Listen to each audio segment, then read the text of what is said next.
Bobby in Pika, dobra sta prijatelja, vedno le naprej na zelene travnike.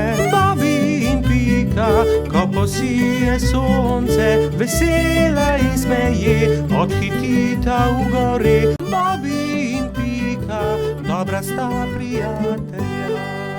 Tekmovanje v gozdu. Bibi, Pika, Rozi in Baltazar so posedali ob obali jezera in metali kamne v vodo.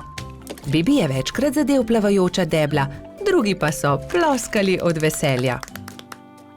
Pridite hitro na travnik, začenja se pomladni atletski dan, je pritekel z novico Gašper. Na travniku so se že zbrali drugi. Žuželke so se oblekle v telovadne obleke in začela se je prva tekmovalna točka, tek. Vsakdo je tekel, kolikor so ga držale noge. Treba je bilo preteči 3 kroge okoli travnika. Ne velja, Edi je goljufal, sekal je ovinke, je vzkliknila kobilica Skokica. Goljufati se ne sme, je strogo rekel Alfons. Še enkrat od začetka bomo tekmovali, vendar nihče naj ne goljufa. Gašper je tekel najhitreje, naslednja je bila Skokica. Kot tretji pa je v cilj prišel Baltazar. Bibi je prispel zadnji. Baltazar in Edi sta šepetala za njegovim hrbtom. Počasen polž. Ne obrekuj, to je zelo grdo, je jezno rekla Pika. Zdaj se začne skok v višino. Zmaga tisti, ki lahko odtrga najvišje jabolko, je rekel Alfons. Male žuželke so stekle in poskusile skočiti čim više. Najvišje jabolko je uspelo odtrgati Skokici, naslednjo Rozi. Tretji pa je bil koleradski hrošč Edi. Bibi je zaman skakal, dosegel ni niti najnižjega jabolka. Ne morem. Nič mi ne uspe, se je jezil. Ne skrbi, Bibi, pri prevalih boš zagotovo boljši, ne bodi žalosten, je rekla vrtna hroščica Lili. Ampak Bibi prevalov ni upal delati, saj ga je skrbelo za polžjo hišico. Tekmovalci so se postavili na start in so delali prevale iz enega konca travnika na drugega. Pika je bila najhitrejša in je zmagala. Zdaj se začenja letenje, je povedal Alfons. Kdor prvi prispe do vrha smreke in prinese najvišji storž, tisti zmaga. Žuželke so se takoj pognale. Rozi, Baltazar, Pika in Zefira so tekmovali za storž. Rozi je bila najhitrejša, ona je prispela prva na vrh smreke. Ja, seveda, tudi leteti ne znam, je tarnal polž. Ne jezi se, Bibi, saj prihaja tekmovanje s kolebnico. Kdor naredi največ skokov v 1 minuti, ta zmaga. 4 tekmovalci so začeli skakati s kolebnico, ampak Bibiju se je noga zataknila v kolebnico in se je grdo udaril. Drugi so zaskrbljeno pritekli k njemu. Jaz ne tekmujem več. Meni nič ne uspe, grem domov, je grenko rekel in odšel. Moramo si nekaj izmisliti, nekako moramo razveseliti Bibija, je rekla Pika. Ja, izmislimo si nekaj, neko nalogo, v kateri je tudi Bibi dober, je povedala Lili. Že vem, je vzkliknila Rozi, ciljanje. Ja, to je dobra ideja, saj debla v jezeru je le Bibi zadev, je kimal Baltazar. Prijatelji so zgradili 5 kupčkov. Prvega iz jabolk, drugega iz kostanja, tretjega iz stožcev, četrtega iz lešnikov in 5. iz hrušk. Pika je nagovorila Bibija, naj se vrne na travnik. Zdaj se začne ciljanje v tarčo, ali imaš voljo tekmovati? Je vprašala Lili. Hurra, ciljanje v tarčo, seveda bom tudi jaz. Vsi so se udeležili tekmovanja, ampak najboljši je bil Bibi. Le njemu je uspelo vseh 5 stolpcev podreti. Vidiš, Bibi, v teku sem jaz najboljši, v skoku Skokica, v letenju Rozi, v prevalih Pika, pri kolebnici Lili, ampak pri ciljanju si ti najboljši. Vsakdo je v nečem dober, je rekel Gašper. Bibi je dobil lep svetleč kostanj, v katerega je Alfons urezal. Ciljanje tarče, prvo mesto.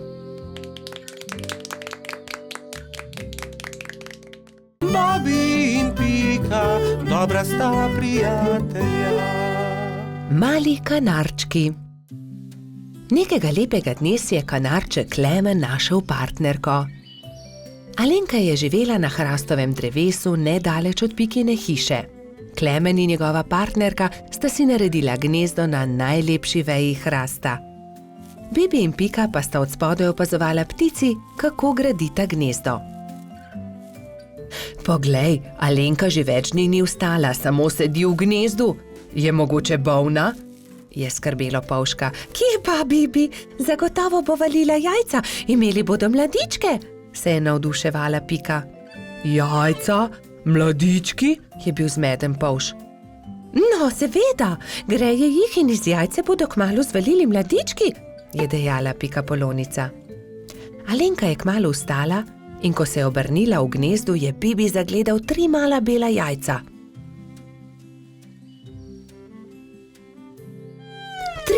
Trije mladički bodo, je veselo stekel k Piki. Nekega jutra se je zaslišalo razburjeno čivkanje na hrastu. Hura, izlegli so se mladiči, je vzkliknila Pika in se od veselja objela z Bibijem. Ali jih lahko pogledava? Je vzburjeno Pika vprašala Klemena. Seveda, ampak bodita previdna, ker so še zelo majhni in nemočni, je rekel ponosni oče. Klemen je odnesel na hrbtu Bibija in Piko in jo izkrcal poleg gnezda. Kako so lepi, je veselo rekla Pika. Polž in Pika Polonica sta nežno pobožala mlade kanarčke. Mali ptički so hitro rasli, kmalu so se začeli učiti letenja. Alenka jih je pridno učila in vsak dan so bili bolj napredovali. Gremo po hrano, bodite previdni, je rekel Klemen. Da ne bi slučajno sami izleteli iz gnezda. Majhni ste še, zato lahko letite samo v najinem spremstvu, je dodala Alenka. Ampak najmlajši mladiček se ni držal dogovora. Daj no, ja že dobro letim, bom poskusil sam, je rekel in vzletel. Ne smeš, sta čivkala druga dva, vendar ga nista uspela zadržati. Ko sta se vrnila starša, sta 2 mladička nervozno postopala v gnezdu. Odletel je najin bratec, sta jokala oba. Joj, pa tako majhen je še, le kaj se je zgodilo z njim, je prestrašeno kričala Alenka. Kričanje sta zaslišala tudi Bibi in Pika. Takoj sta odhitela iskat potepinskega mladička. Iskali so ga povsod, iskali so ga v hribih, na planinah, ob jezeru, v gozdu, na travnikih, ampak nikjer ga niso našli. Počasi se je stemnilo. Kako naj ga iščemo v tej temi? Je vprašala Alenka in začela grenko jokati. V tistem hipu se je prižgala posebna luč na nebu. Cela gruča kresničk je prihitela kanarčkom na pomoč.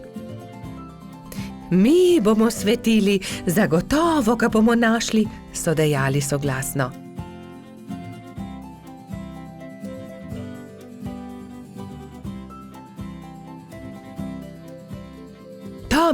Tam je, v grmovju, je zakričal nenadoma Bibi in vsi so stekli tja. Mali kanarček je utrujen in prezebel dremal sredi grmovja.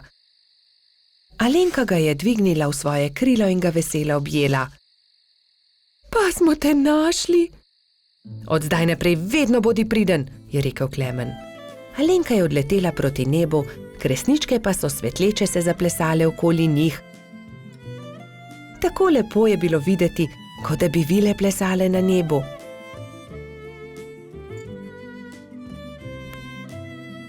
Družina kanarčkov pa je kmalu legla k počitku. Alenka je pod svojimi krili grela mladičke. Lahko noč, ptički, je veselo šepetala Alenka. Bobi in Pika, dobra sta prijatelja. Peščeni grad. Nekega toplega poletnega dne so Bibi, Pika, Mehurček in Baltazar oblekli kopalke, vzeli svoje vedro in lopatke ter odšli na peščeni otok zgraditi peščeni grad. Poglejte, ogromna lubenica, je nenadoma vzkliknil Baltazar. Nesimo jo seboj, je prosil Bibi. Ob koncu dneva jo bomo pojedli. Prav, nesimo jo seboj, se je strinjala Pika.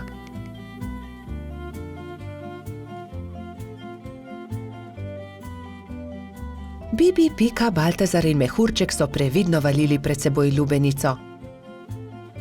Vendar takoj, ko so prišli do vznožja hriba, se je lubenica začela valiti navzdol. Ujemimo jo, ustavimo jo, je prestrašena kričala Pika. Mehurček je skočil na lubenico in poskušal ustaviti valeče se sadje, vendar mu ni uspelo. Noge so mu zdrsnile in padel je na tla. Lubenica pa se je kar kotalila in kotalila naprej. Vsi so tekli za lubenico, kolikor so jih držale noge, vendar je bila lubenica hitrejša. Ko se je lubenica prikotalila do vznožja hriba, je padla na oster kamen in se razletela. Lubenica se je razletela, je bila žalostna Pika. O, lubenica, je žaloval tudi Baltazar.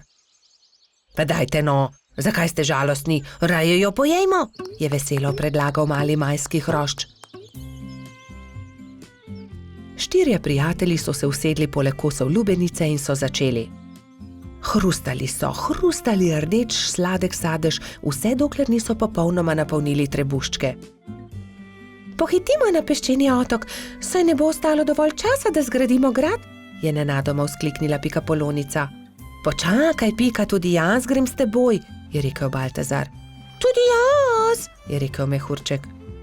Ampak jaz ne znam leteti, me boste pustili tukaj, je jokaje vprašal Bibi.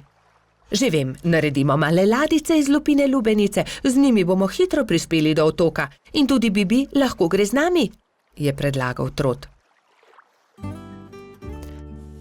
Izbrali so 4 lubeničine lupine, eno Bibi, eno Piki, eno Baltazarju in eno Mehurčku. Drog so naredili iz veje in jadro iz lista drevesa. Ko so končali, so zvlekli ladice v vodo in veter jih je takoj odnesel proti peščeni obali. Hura, jadramo, je veselo vzkliknil Bibi.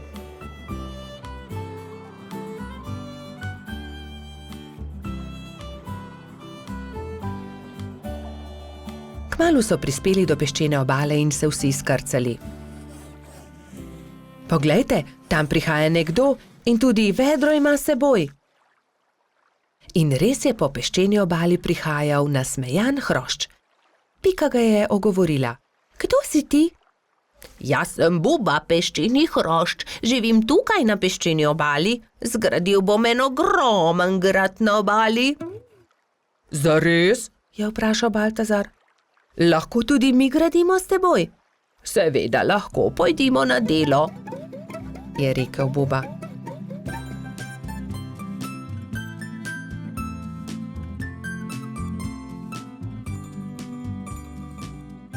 Skupaj so zgradili lep velik peščen grad. Vrtali so tunele, oblikovali stolpe, naredili vrata. Samo še zastava manjka na vrhu, je rekla Pika.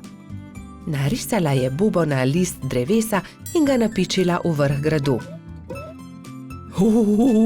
Potem je to moj grad, je navdušeno vzkliknil Buba. Ko se je začelo temniti, so se mali prijatelji poslovili od Bube in odšli proti domu. Lepo spi, kapitan gradu, je veselo vzkliknila Pika. Bobby in Pika, dobra sta prijatelja. Nabiranje borovnic. Nekega jesenskega dne sta Bibi in Pika odšla v gozd nabirat borovnice. Z njima sta šla tudi metuljčica Rozi in koloradski hrošč Edi. Jaz bom nabral največ borovnic, je veselo vzkliknil Edi. Poglejte, ta grm je poln borovnic, je rekel polžek. Naberem. Ampak Edi ga je prehitel in hitro skočil v grmovje ter pobral najlepše sadeže. Tudi ta grm se skoraj lomi pod težo borovnic, se je navdušila Pika. Ampak koloradski hrošč je bil spet hitrejši. Preden je prišla Pika, je že nabral najlepše borovnice grmovja. Edi, tako ne velja! Ne moreš pred nami pobirati vseh borovnic, je jezno rekla Pikapolonica. Kmalu je njihovo pot sekal potoček. Zgraditi moramo most, je rekla Rozi. Že vem kako. Pridite, prinesimo to izruto deblo. Vsakdo je prijel za svoje delo, skupaj so vlekli težke kose drevesa. Prijatelji so naredili trden most iz izrutega debla drevesa. Končali smo, je vzdihnila Rozi. Poglejte, tam raste borovničev grm, poln velikih modrih kroglic. Ediju ni bilo treba nič več besed. Jaz bom prišel prvi, borovnice so moje. Vendar, ko je odrinil metuljčico, je Rozi zdrsnila noga in je iz mesta padla naravnost v potok. Na pomoč! Joj, Rozi, drži mojo roko, je rekla prestrašeno Pika.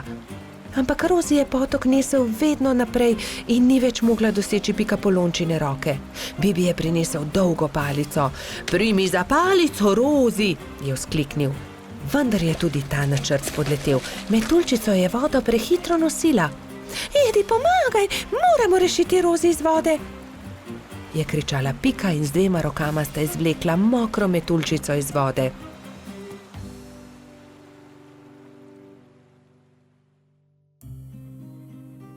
Joj, zelo me zebe in tudi krilca sta se mi zmočila, je drhtela Rozi. Dal ti bom svoj pulover, za vse sem jaz kriv, oprosti mi, Rozi, je dejal Edi. Prijazno od tebe, je dejala Pika Ediju. Ampak prehladil se boš brez puloverja. Raje naredimo velike liste za Rozi in jo zagrnimo.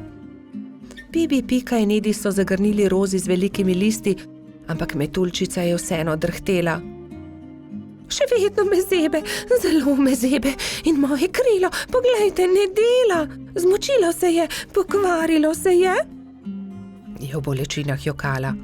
Sončku se je jokajoča metuljčica zasmilila in prišel je niže ter žarki prijazno nežno pobožal Rozina krila.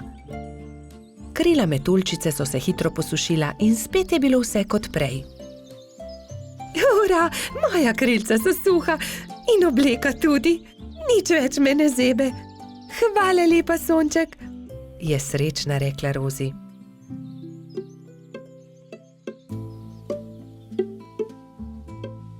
Oprosti, Rozi, je tedaj rekel Edi. Drugič ne bom nabiral borovnic pred vami. In tudi te, ki sem jih nabral, vam bom dal. Hvala, Edi, ampak borovnice naj bodo kar skupne, se je smejala Rozi. Pohitimo v mojo hiško in specimo pecivo iz njih. Kmalu so prispeli do Pikine hiše in se lotili dela. Oprali so borovnice in potrgali liste. Pela je kuhalnica, doneli so lonci, kuhinjo je zajel prijeten vonj. Do popoldneva je bila okusna borovničeva sladica narejena. Na pojedino so poklicali še hrošča Rogača Gašperja, Trota Baltazarja in tudi majskega hrošča Mehurčka. Posedli so vsi okoli mize in so grizljali in kramljali. Bobby in Pika, dobra sta prijatelja. Medenjaki. Nastopil je december. Gozd je prekrila bela snežna odeja. Bibi in Pika sta posedala v Pikapoloničini hiški. Speciva medenjake, je veselo predlagala Pika. Bibi in Pika sta se lotila dela. Hitro sta se vrtela po kuhinji, zagnetla sta testo in ga na tanko zvaljala. Pika je iz predala vzela modelčke za medenjake. Modelčke sta vtisnila v testo in začela peči medenjake. Ko so medenjaki lepo porjaveli, jih je Pika vzela iz pečice, jih predala v skledo in jih odnesla pred hišo. Hitro se bodo ohladili na mrazu, je rekla Bibiju. Takrat je hišo preletela neka sraka. Zadišale so ji vonjave in tako je opazila medenjake. S kljunom je zgrabila skledo in hitro odletela z njimi. Ko je Pika prišla ven, da bi odnesla sladico, ni nikjer našla sklede. Joj, nekdo je vzel medenjake! Je brezupno kričala. Ampak kdo bi odnesel skledo? Se je spraševal Bibi. Bibi in Pika sta šla v gozd. Kmalu so srečali Mijo sneženega hrošča. Draga Mija, nekdo je vzel mojo rumeno skledo, polno medenjakov. Nisi videla, kdo je bil? Je vprašala Pika. No ja, videla sem, sraka jo je odnesla, tja je odletela, je odgovorila Mija. In sta šla naprej. Zdaj sta srečala črva. Dragi črv, sraka je odnesla mojo rumeno skledo, polno medenjakov. Nisi videl, kam je letela? Je vprašala Pika. Kmalu sta zagledala Mehurčka in Edija, ki sta delala sneženega moža. Nista videla srake? Odnesla je mojo rumeno skledo, polno medenjakov, je tarnala Pika. No ja, videli smo jo, proti potoku je letela, je odgovoril koloradski hrošč. Poglej, Pika, drobtine, sraka je letela sem, je naenkrat zakričal Bibi. Slediva drobtinam in bova našla sračje gnezdo, je predlagala Pikapolonica. In tako se je tudi zgodilo. Drobtine so ju pripeljale do sračjega gnezda. Vonj medenjakov je že obkrožil veliko drevo. Bibi in Pika sta splezala na drevo in potrkala pri sraki. Si ti odnesla mojo rumeno skledo, polno medenjakov? Je vprašala Pika, ko je sraka odprla vrata. Jaz sem bila lačna, pa sem zagledala skledo in jo odnesla, ampak vse bom vrnila. Ni lepo jemati, kar ni tvoje, je rekla Pika in jezno odšla. Bibi jo je spremljal. Daj no, Pika, ne bodi tako jezna. Že res, da je sraka odnesla skledo, ampak jo je tudi vrnila. Zagotovo se bo tudi opravičila, je rekel polžek. Popoldne sta Bibi in Pika povabila svoje prijatelje. Prišla je metuljčica Rozi, trod Baltazar in hrošč rogač Gašper. Posedeli so se okoli mize in začeli jesti. Kmalu se je zaslišalo tiho trkanje. Pikapolonica je odprla vrata, sraka je sramežljivo stala pred hišo in med krili stiskala ogromno steklenico. Prinesla sem vam šipkov sok, sama sem ga naredila iz domačega šipka. Prosim, vzemite to in ne jezite se, ker sem vam vzela vaše medenjake, je rekla sraka. Draga sraka, bi hotela z nami jesti? Tudi zate bo prostor pri mizi. Sraka se je zelo razveselila, vstopila je in kmalu so že vsi skupaj sedeli pri mizi. Jedli so medenjake, pili šipkov sok, se pogovarjali in se smejali do poznega večera.